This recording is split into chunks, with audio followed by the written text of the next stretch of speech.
Well, here's the true test of just how adventurous you are. Would you let a stranger stay in your home? What about crashing at someone else's house you've never met? Well, sounds a little scary, right? But actually, dozens of people in our region are doing it. Action News reporter Molly Kelleher introduces us to the travel trend called couch surfing. Molly Kelleher has his special reports.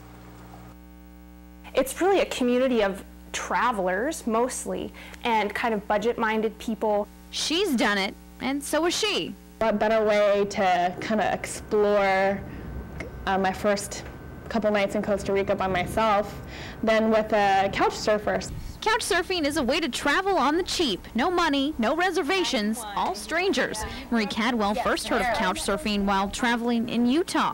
I was hiking through Zion National Park, and I met these two other girls hiking from Las Vegas, and they said, "Come stay with us. We're on couchsurfing.com. I'm Rainbow Mandy. Just look me up."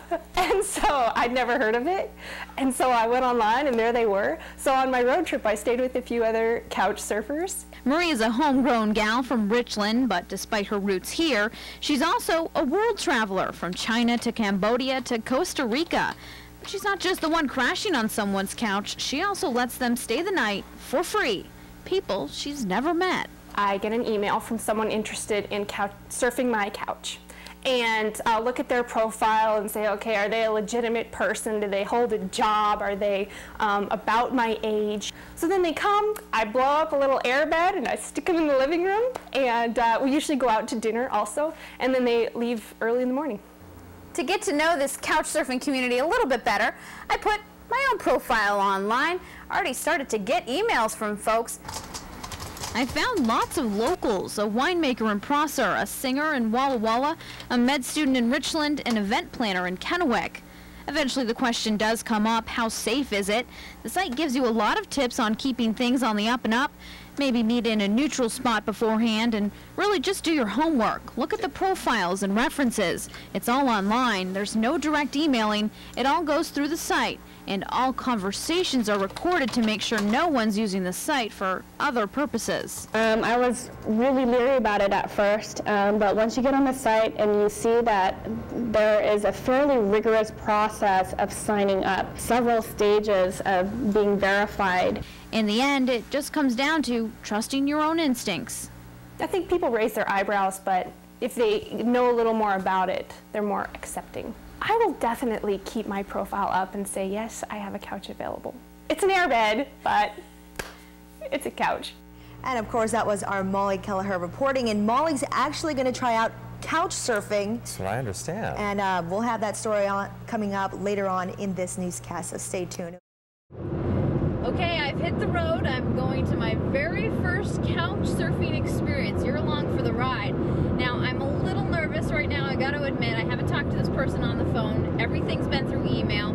She's given me directions. I'm headed there now, and she might even have dinner for me. Do you like spicy food? I can't tell if I just lucked out or if this is typical. Jeannie and her husband Rob were excellent hosts. When I walked in, they were cooking.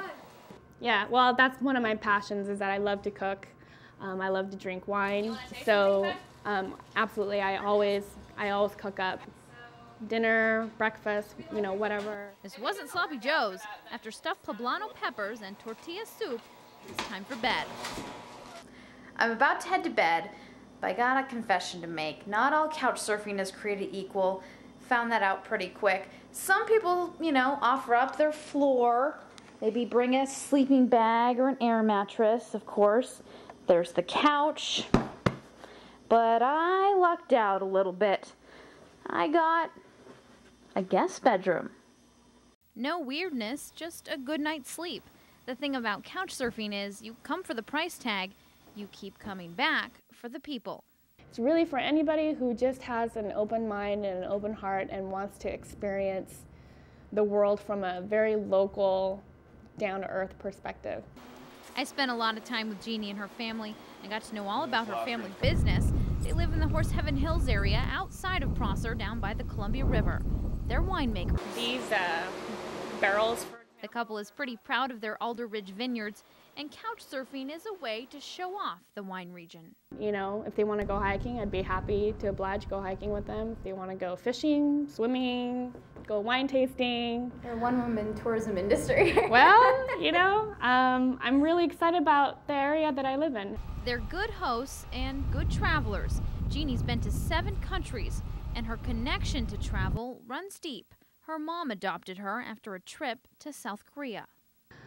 She happened to go on a tour through an orphanage in South Korea outside of Seoul and saw me, and if it wasn't for her love of learning about other cultures and their needs and their place in this world, you know, if it wasn't for that desire of hers, I certainly would not be here, and it certainly has rubbed off on me.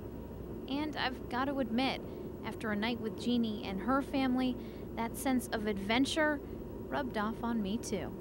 In Klickitat County, Molly Kelleher, Action News.